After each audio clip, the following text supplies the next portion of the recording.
नमस्कार मित्रों, एक बार फिर से आप सभी का स्वागत है हमारे इस चैनल में। आज के इस वीडियो में टीजीटी और पीजीटी हिंदी सब्जेक्ट की तैयारी के लिए प्रैक्टिस सेट हल करेंगे और आज के इस प्रैक्टिस सेट में आपको 50 प्रश्न मिलेंगे और ये 50 प्रश्न रीतकालीन उत्तर मध्यकालीन साहित्य से संबंधित प्रश्न हैं।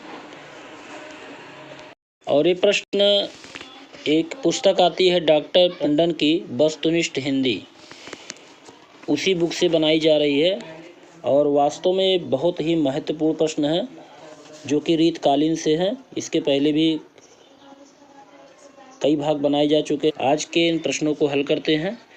उम्मीद है आज का वीडियो आपको अच्छा लगेगा। अगर आपको वीडियो अच्छा लगे तो वीडियो को लाइक कर दें और चैनल पर नए हो तो चैनल को सब्सक्राइब कर लें। तो सबसे पहला प्रश्न यहाँ पर देखते हैं, रीतकाल का समय सीमा आचार्य शुक्ल के अनुसार क्या है। तो रीतकाल की समय सीमा पूछी गई है आचार्य शुक्ल के अनुसार। तो यहाँ पे सही जवाब होगा ऑप्शन 3, 1643 से लेकर 1843 ईस्वी।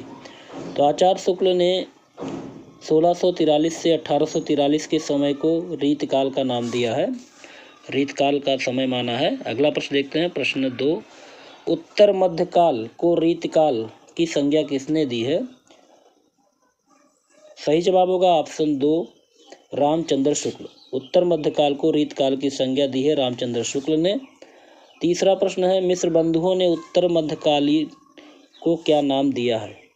तो मिश्र बंधुओं के द्वारा जो नाम दिया गया है उसको अलंकृत काल कहेंगे। ऑप्शन 3 यहाँ पे सही होगा।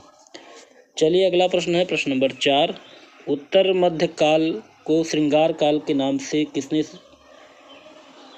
दिया। श्रृंगार काल का नाम किसने दिया है उत्तर मध्यकाल को।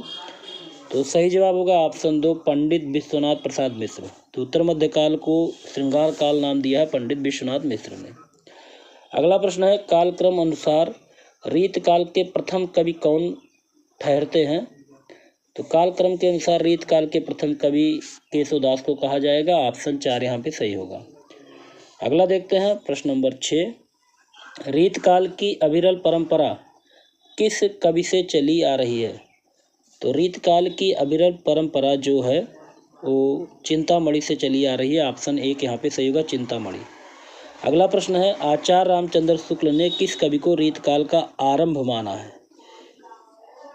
तो यहाँ पे सही जवाब होगा ऑप्शन 3, चिंतामणि। तो आचार्य रामचंद्र शुक्ल ने चिंतामणि से रीतकाल का आरंभ माना है। ऑप्शन 3 यहाँ पे सही होगा। चलिए अगला प्रश्न देखते हैं, प्रश्न नंबर 8, श्रृंगार सागर के रचयिता कौन है। श्रृंगार सागर के रचयिता कौन है। सही जवाब होगा ऑप्शन 1, मतीराम। 9वां प्रश्न देखते हैं, केसो को कठिन काव्य का प्रेत किस आलोचक ने कहा है। तो केसो को कठिन काव्य का प्रेत कहा है रामचंद्र शुक्ल ने। ऑप्शन 1 यहाँ पे सही होगा, रामचंद्र शुक्ल ने केशवदास को कठिन काव्य का प्रेत कहकर सुशोभित किया। अगला देखते हैं, प्रश्न नंबर 10, इसमें संदेह नहीं कि काव्य रीत का समयक समावेश पहल आचार्य केशव ने ही किया, पर हिंदी के रीत ग्रंथों की अविरल और अखंडित परंपरा का प्रवाह केशव की कवि प्रिया के प्रायः 50 वर्ष पीछे चला और वह एक भिन्न आदर्श को लेकर, केशव आदर्श को लेकर नहीं। ये पंक्तियाँ किसकी हैं। तो ये पंक्तियाँ हैं आचार्य रामचंद्र शुक्ल की। ऑप्शन 4 यहाँ पे सही होगा, आचार्य रामचंद्र शुक्ल।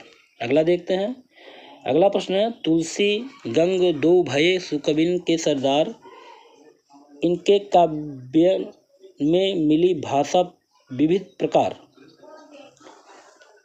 ये पंक्तियाँ किसकी है। ये पंक्तियाँ हैं भिखारी दास की। ऑप्शन 2 यहाँ पे सही होगा। अगला प्रश्न है, काव्य निर्णय के रचयिता कौन है। तो काव्य निर्णय के रचयिता हैं भिखारी दास। ऑप्शन 3 यहाँ पे सही होगा, भिखारी दास। अगला प्रश्न है, हित तरंगिणी के रचनाकार कौन है। हित तरंगिणी के रचनाकार, तो हित तरंगिणी के रचनाकार हैं कृपाराम। ऑप्शन 1 यहाँ सही होगा, कृपाराम। अगला प्रश्न है, छंद विचार किसकी रचना है। छंद विचार, तो छंद विचार चिंतामणि की रचना है। ऑप्शन 2 यहाँ पे सही होगा। चलिए अगला देखते हैं, प्रश्न नंबर 15, छंद प्रकाश के रचनाकार कौन है। छंद प्रकाश के रचनाकार, सही जवाब ऑप्शन 2 होगा, भिखारी दास। छंद प्रकाश के रचनाकार भिखारी दास हैं। प्रश्न नंबर 16 देखते हैं, आखिन मुदबे के मिस आनी अचानक पीठ रोज लगावे किसकी पंक्तियां हैं। तो यहाँ पे जो पंक्ति है मतिराम की है, ऑप्शन एक यहाँ पे सही होगा, मतिराम की ये पंक्तियाँ हैं। अगला प्रश्न देखते हैं, बिहारी के दोहे पर किसका प्रभाव है? तो बिहारी के दोहे पर प्रभाव है गाथा सप्तशती का, ऑप्शन एक यहाँ पे सही होगा, गाथा सप्तशती। अगला प्रश्न है, ललित ललाम के रचयिता कौन है? ललित ललाम के रचयिता हैं मतिराम, ऑप्शन चार यहाँ पे सही होगा, मतिराम। अगला प्रश्न देखते हैं, छत्रसाल दशक के रचनाकार कौन है? छत्रसाल दशक के रचनाकार हैं कविभूषण, ऑप्शन एक यहाँ पे सही होगा। अगला देखते हैं प्रश्न नंबर 20, कविभूषण की उपाधि किस रीतकालीन कवि को मिली थी? तो यहाँ पे सही जवाब होगा ऑप्शन दो, भूषण को। अगला प्रश्न देखते हैं, कवि कुल कल्पतरु किसकी रचना है? तो यहाँ पे सही जवाब होगा ऑप्शन तीन, चिंतामणि की रचना है कवि कुल कल्पतरु। अगला प्रश्न है, अलंकार पंचाशिका, अलंकार पंचाशिका किसकी रचना है? तो सही जवाब होगा ऑप्शन चार, मतिराम की रचना है अलंकार पंचाशिका। अगला प्रश्न देखते हैं प्रश्न नंबर 23। अगला प्रश्न देखते हैं प्रश्न नंबर 30, विष्णु विलास, विष्णु विलास के रचनाकार कौन है? तो यहाँ पे सही जवाब होगा ऑप्शन दो, लाल कवि। चलिए अगला प्रश्न देखते हैं, कवि कल्पद्रुम, कवि कल्पद्रुम के रचनाकार कौन है? तो यहाँ पे सही जवाब होगा ऑप्शन तीन, श्रीपति। कवि कल्पद्रुम के रचनाकार हैं श्रीपति। अगला देखते हैं प्रश्न नंबर 32, सुजान हित प्रबंध, सुजान हित प्रबंध के रचनाकार कौन है? घनानंद है, ऑप्शन चार यहाँ पे सही होगा। आगे देखते हैं प्रश्न नंबर 33, अंग दर्पण, अंग दर्पण के रचनाकार कौन है? तो अंग दर्पण के रचनाकार है रसलीन। चलिए अगला प्रश्न देखते हैं प्रश्न नंबर 34, इश्कलता, इश्कलता के रचनाकार कौन है? ऑप्शन तीन सही होगा, घनानंद। आगे देखते हैं प्रश्न नंबर 35, काव्य निर्णय, काव्य निर्णय के रचनाकार कौन है? तो काव्य निर्णय के रचनाकार है भिखारी दास। आगे देखते हैं प्रश्न नंबर 36, सुजान चरित, सुजान चरित के रचनाकार कौन है? सुजान चरित के रचनाकार है सूदन। आगे देखते हैं अगला प्रश्न है, कवि कुल कंठाभरण के रचनाकार कौन है? तो कवि कुल कंठाभरण के रचनाकार हैं दूल्हा, ऑप्शन दो यहाँ पे सही होगा।